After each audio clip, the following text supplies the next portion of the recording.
Shortcut biryani রান্না করার জন্য প্রেসার কুকারে হচ্ছে মাংস দিয়ে দিছি। মাংসের সাথে হচ্ছে বিরিয়ানি মশলা, আদা রসুন ধনিয়া, তারপর হচ্ছে একটু কাটা পেঁয়াজ দিয়েছি, আমি বেশিরভাগই বেরেস্তা ইউজ করব। আর সাথে হচ্ছে একটু গরম মশলা গুঁড়া দিয়েছি, আস্ত কিছু গরম মশলা দিয়েছি, লবণ, তারপর হচ্ছে শুকনো মরিচের গুঁড়া, এগুলো দিয়ে সুন্দর করে এভাবে মাখাই নিছি। সাথে দই দিয়েছি, টক দই যে মাখাই নিছি। এখন হালকা একটু পানি দিয়ে কিছুক্ষণ মাখানো থাকবে 20 মিনিটের মতো। তারপর একটু পানি হালকা দিয়ে বা এইরকমই একটু কষাবো, কষায় একটু হালকা পানি দিয়ে তারপর হচ্ছে প্রেসার কুকারে শীষ দিয়ে দেওয়ার পরে হচ্ছে আলুটা অ্যাড করব। তেলও দিয়েছি, মানে সয়াবিন তেল দিয়েছি, এটা বলতে ভুলে গেছিলাম। এই যে চুলা জ্বালাই দিছি, এখন একটু কষাই নিব। কষায় হচ্ছে আমি এর মধ্যে পরিমাণ মতো পানি দিয়ে দেবো। আর পোলার চালটা আমি ধুয়ে ঝরাই রাখতেছি।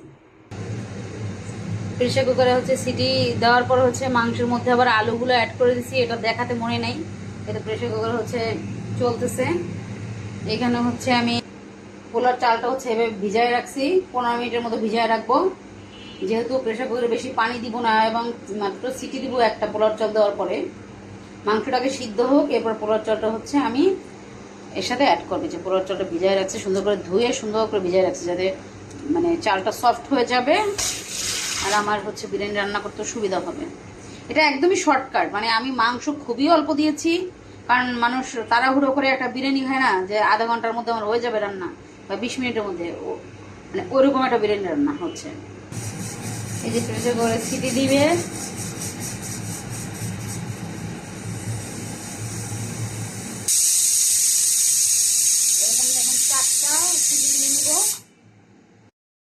আমার যখন মাংসটা হয়ে গেছে প্রেসার কুকার হচ্ছে খুলে এখানে যে ভিজানো চালটা ছিল ওই ভিজানো চালটাই আমি দিয়ে দিছি। এই যে আমার আলুগুলো একদম প্রপার সিদ্ধ হয়ে গেছে, দেখছেন কালারটা কত সুন্দর আসছে। আর সাথে একটু চিনি দিয়ে দিছি, আবার পরিমাণ মতো চালের জন্য যতটুকু লবণ দরকার ওই লবণটা আমি অ্যাড করে দিছি। একটু আলো আলো পড়তেছে, আমি একটু লাইটটা জ্বালাই দেই। এখানে হচ্ছে এটা একটু কষাই নিব। কষানোর পরে এখানে চুলায় আমি গরম পানি দিয়েছি, এখানে পরিমাণ মতো, মানে চাল যদি এই পরিমাণ হয়, এটা জাস্ট কোনো মানে মাপা বা কিছু না, আমরা যেরকম চাল দেই মানে পানি দেই ওরকম পানি দেওয়া যাবে না। যে এটা এই এই এতটুকু পানি থাকবে এটার উপরে, এতটুকু। এরপর হচ্ছে একটা শীষ দিয়ে হচ্ছে একদম প্রেসার কুকারটা অফ থাকবে যতক্ষণে না এটা হাওয়া বের হবে, মানে হাওয়া নিজে নিজে বের করানো যাবে না, তাহলেই তৈরি হয়ে যাবে শর্টকাট বিরিয়ানি। আমি দেখেন আলুর পরিমাণ খুব বেশি দিছি আর মাংসগুলো একদম ছোট ছোট ছোট টুকরা করে দিছি, জাস্ট তেহারি স্টাইলের হবে এটা। কারণ এত মাংস খেতে খেতে আর মাংস খেতে ভালো লাগে না, এই জন্য আলুটা একটু বেশি দিছি আমরা। এখন কষাই নেই, রান্নাটা চলতে থাকুক। একদম লাস্টে হচ্ছে পানি দেওয়ার পরে হচ্ছে কতটুকু পানি দিচ্ছি অতটুকু আপনাদের সাথে শেয়ার করে একদম লাস্টে আপনাদের দেখাবো যে মানে আমার বিরিয়ানি বা তেহারি যেটাই বলি ওটা কেমন হলো। সামান্য একটু ঘি অ্যাড করে দিলাম এটার সাথে, আবার লাস্টে যখন একদম বিরিয়ানিটা হয়ে যাবে তখন ঘি দিয়ে তুলে ফেলবো। আমার কষানো হয়ে গেছে বিরিয়ানির চালটা, এখন হচ্ছে পরিমাণ মতো পানি দিয়ে দেবো। এখানে কোনো মাপ নাই, আমি আমার মতো করে বুঝে পানি দিয়ে দেবো যে কতটুকু পানি দিতে হবে। এই যে আমার পানি দেওয়া হয়ে গেছে, এখন প্রেসার কুকারে ঢাকনাটা লাগাই দেবো, একটা মাত্র সিটি দেবো। এই যে দেখছেন কালারটা কত সুন্দর আসছে।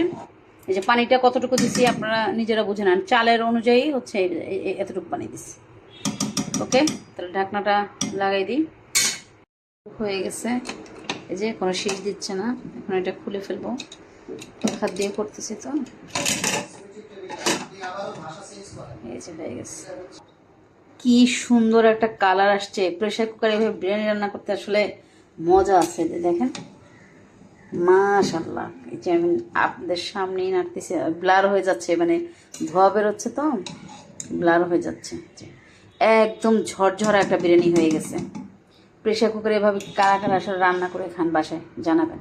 রাইসগুলো হচ্ছে একদম প্রপার সিদ্ধ হয়ে গেছে, আমি আর সার্ভ করে দেখালাম না। এই হচ্ছে আমার বিরিয়ানির ফাইনাল লুক।